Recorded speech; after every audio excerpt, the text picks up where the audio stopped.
Paloma at ngayon lalahad ko ang natutunan para sa daily devotion na pinamagatang na Trinity and Fellowship. So yung scripture natin ngayon is 1 John chapter 1 verses 3 and sinasabi na, "We proclaim to you what we have seen and heard, so that you may also have fellowship with us. And our fellowship is with the Father and with His Son, Jesus Christ."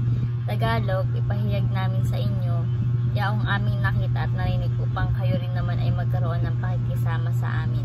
At tunay na ang ating pakikisama ay sa Ama at sa Kanyang anak na si Jesucristo.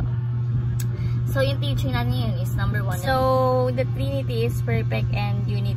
Yung perfect unity and love. So, yung Trinity is isang halimbawa no, ng pagkakaisa at pag-ibig. Kung saan yung the Father, the Son, and the also Holy Spirit is may walang hanggang pag-ibig at pagkakaisa sa bawat isa.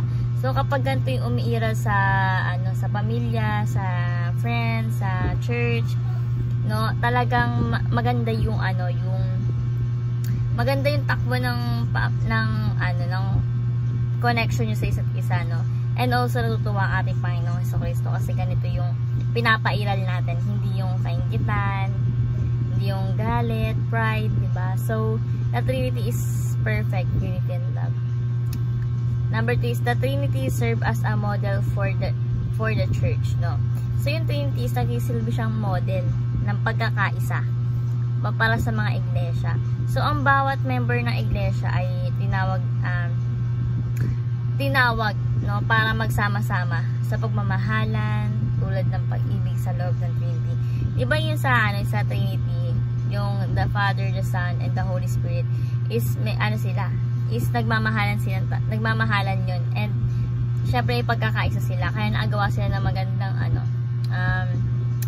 goal, no, which is nga yung iligtas tayo ng Panginoong Jesucristo sa ating mga kasalanan. And syempre sa pamagitan nun is talaga napakarami niya naligtas talaga na mga tao sa kasalanan. So ganun din, no, sa church natin, no. Sabi na ang church is nagsisilbing model. Kasi sa church may pagkakaisa, may pagmamahalan. Syempre kasi ang center niyo is si God. So kapag center natin si God, ganun din yung mamumuo sa atin, pagmamahalan at pagkakaisa, no. Talagang the Trinity serve as a model for the church. Number 3 is the Trinity is foundational to every Christian. So yung Trinity is foundation, no, ng pananampalataya ng bawat Christian. Ang ating buhay ay pinalalakas, no, ng ipag-communication natin sa Father, Son, and also Holy Spirit, and no, na siya napapatibay sa ating pakikipagkapwa. Kasi kapag gumagana itong tatlong to, the Son, the Holy Spirit, patuloy na napapatibay yun sa ating pakikisama sa iba, no, sa ating mga churchmate, friends, family, ganun. Kapag naipag-ugnayan tayo sa tatlong yun, is talaga napapatibay yung pagsasamahan natin, no, sa pamilya or kahit saan pa man. So, the Trinity is foundational to every Christian. So, bilang application, number 1, pursue daily fellowship with the Trinity.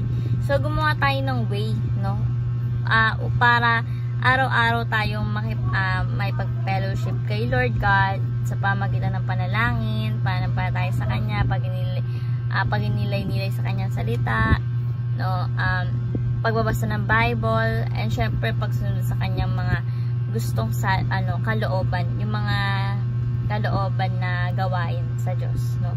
Kapag ginagawa natin to is talagang yung fellowship natin kay God is talagang nananaig, no, with Trinity na the Son and the Holy Spirit, no.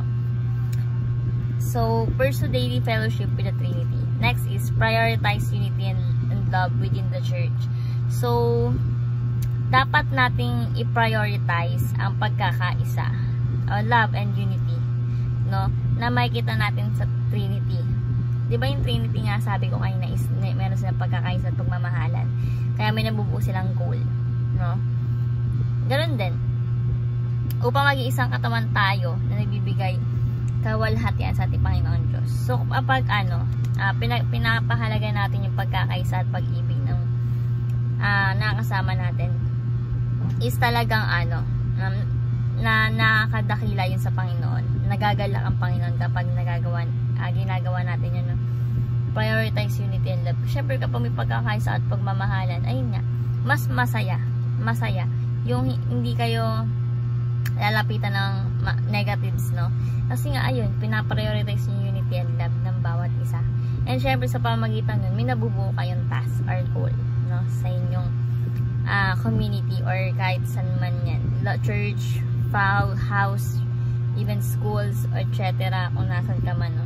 Kapag pinananaig mo yung love and unity, talagang, ayun, masaya at nagagalak ang Panginoon. So, prioritize unity, love within the church. And lastly is proclaim Jesus to expand our relationship. So, ibahagi natin si Jesus Christ sa iba upang mas maraming tao ang makapasok at makakilala sa ating Panginoon Jesucristo. At syempre, makasama sa fellowship, no? Na kapag ginawa natin yun is mas lalo napapatibay yung relationship natin sa Trinity. So, as a Christian, no, ibahagi natin sa iba, i-share natin sa iba yung mga nalalaman natin about Jesus Christ, no, mga word ni God, no? Kasi diba yung goal ni Jesus Christ dito sa mundo is lahat makilala sa Kanya, no? Lahat is masakop niya at ang Kanyang kaharian ang maghari sa buhay ng bawat isa. So talagang mahalaga na maipakilala natin si Jesus Christ at ang Kanyang mga salita sa iba pa, friends, family, or kahit saan, kahit kanino, no? Talagang napakalaking dulot na yun, no? Para makilala ng ibang tao si Jesus Christ sa buhay nila. At syempre pag nakilala nila yun is parang mas may engganyo sila kasi nga nakikita nila yun sa atin. So as a Christian, i-share natin sa iba yung nalalaman natin, no? Para sila din is makilala sa Panginoon at mabago sila ng Panginoon. So ayun nga, ayun po yung aking natutunan sa daily devotion, na may matutunan kayo, may share sa iba, at syempre ma-apply sa ating buhay. So ayun lamang po, thank you po sa pakikinig at God bless po sa ating lahat.